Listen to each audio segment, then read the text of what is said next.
Well, hello, everyone. Welcome to another episode of the Life and Money Show. I'm your host, Annie Dickerson. I'm on behalf of Julie Lim and the whole Goodegg Investments team. We're thrilled to welcome you here. And I've got my co-host here, Susan Elliot. Susan, how are you today? I'm doing pretty good. It's a Tuesday and it is the first full week of summer going on right now. So we have new routines in the house, but new energy too. It's good. I'm enjoying it. So I'm a little bit of a professional development geek like you as well, because I do think that it's a lifetime thing to continue to develop our own views, to be able to have that intention that we talked about earlier in the show. And from what I understand, Ikigai is just sort of a format of, a framework to do that. And the only thing I remember, and this will kind of lead us into your first description of what it is the Venn diagram aspect of this. So it's the visual. I have a very visual brain. Can you describe to me what the Venn diagram is with this concept, perhaps? Absolutely. And that was my first introduction to it too, was this Venn diagram. And for the listeners, if you can picture a Venn diagram with 4 overlapping circles. Okay, so that's what Ikigai, that's how it's visually represented. But before I get into that, Ikigai, as I mentioned, is a Japanese concept, and it comes from 2 Japanese words, Iki and Gai. So Iki meaning life and Gai meaning value or worth. And so Ikigai, roughly translated into English, means your reason for being. So this is like your higher purpose, the reason why you're here, what you're meant to do, what a lot of us are constantly searching for. And so Ikigai provides a great framework for trying to figure that out. And for me, the longtime listeners of the show know that, I'm always talking about my career journey. It took me a long time to get to where I am now. In the 10 years after college, I had 9 different jobs. And I think it was 3 or 4 different industries. And so I jumped around a lot. And I didn't know what I was looking for, but I always had this gut feeling after a while that, this isn't the right fit because of X. But I didn't have this framework to really fully understand what it was that was missing. I just had this gut feeling that something wasn't quite right.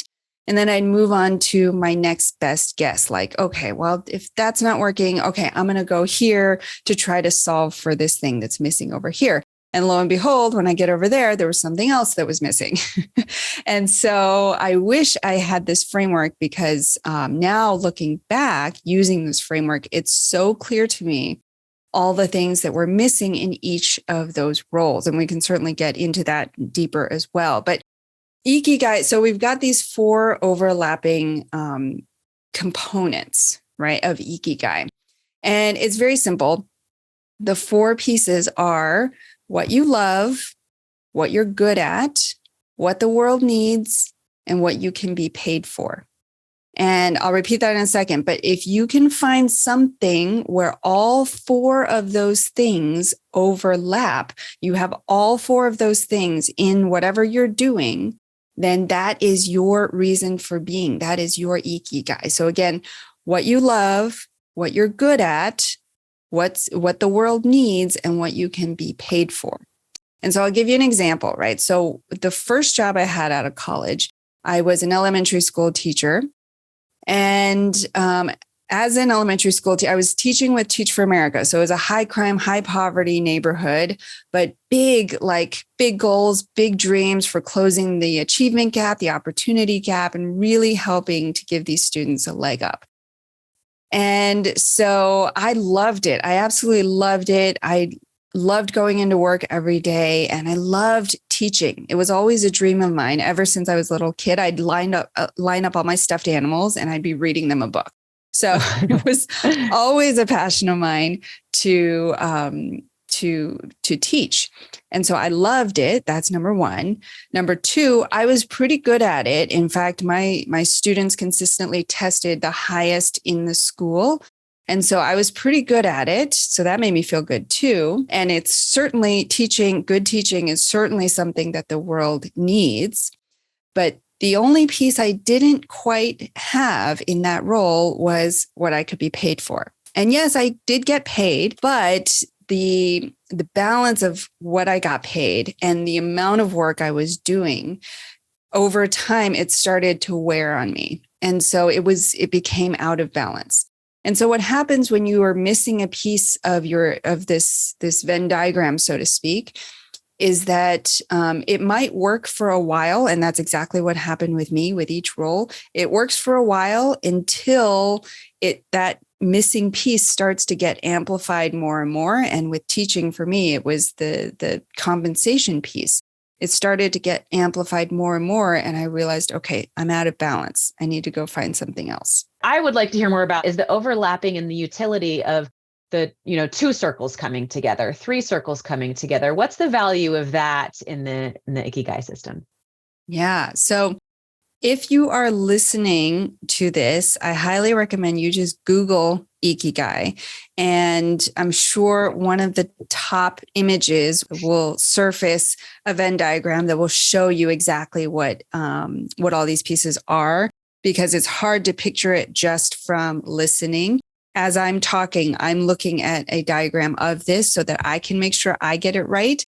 So I highly recommend you pause this, go find an image of it and follow along that way. But I think it's really insightful when you look at the overlapping of 2 or 3 of those components, because again, it just gives you that clarity into what you probably already were feeling, but didn't have a name for.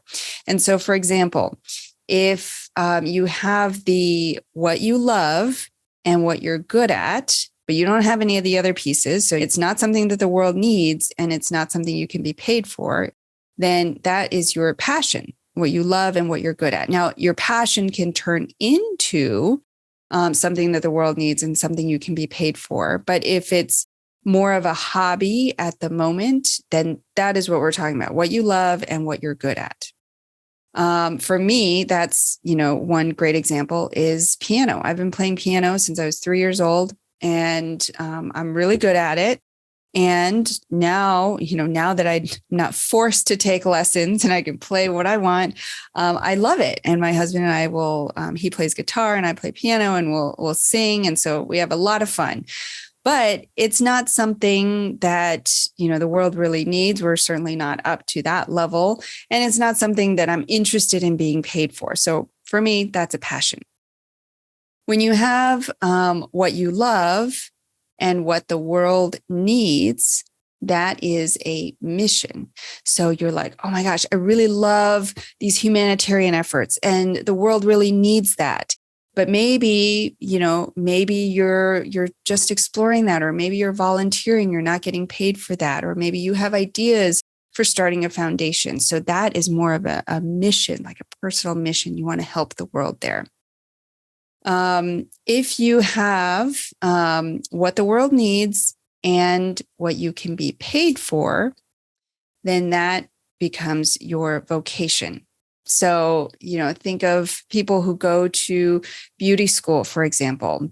Everybody's got hair, everybody needs haircut, hairstyling. Always. That's right. Yeah. It grows for better or worse. My kids' hair, I'm like, oh my gosh, how does your hair grow so fast? And they can be paid for that, right? And so that is a vocation. Now, there are some stylists we know that they're so good at it and they love it. And that is their reason for being. But for other stylists or barbers, it might be just, they went to school for it. It's something that the world needs and they can be paid for it. So they kind of clock in and clock out. So this is certainly not the same thing fits for everybody. It's kind of like, you can fit the system to you and your specific situation. And then finally, you have, if you're good at it and you can be paid for it, but maybe it's, maybe the world doesn't need it. And maybe you kind of love it, but you're not that passionate about it. If you're good at it and you can be paid for it, that is your profession. And so lots of people, whether it's vocation or profession, they spend their whole life in that space. And sometimes I admire people like that. I'm like, man, I wish I could live my life like that, where I can just clock in, clock out and have that compartmentalization. But I just wasn't wired that way. But yeah, so if you have two of any of those pieces, then it's still valuable to look at this and be like, okay, so this serves that purpose. And this gets back to what you were talking about with hobbies or new ventures that you're exploring to see kind of how they fit into the overall picture.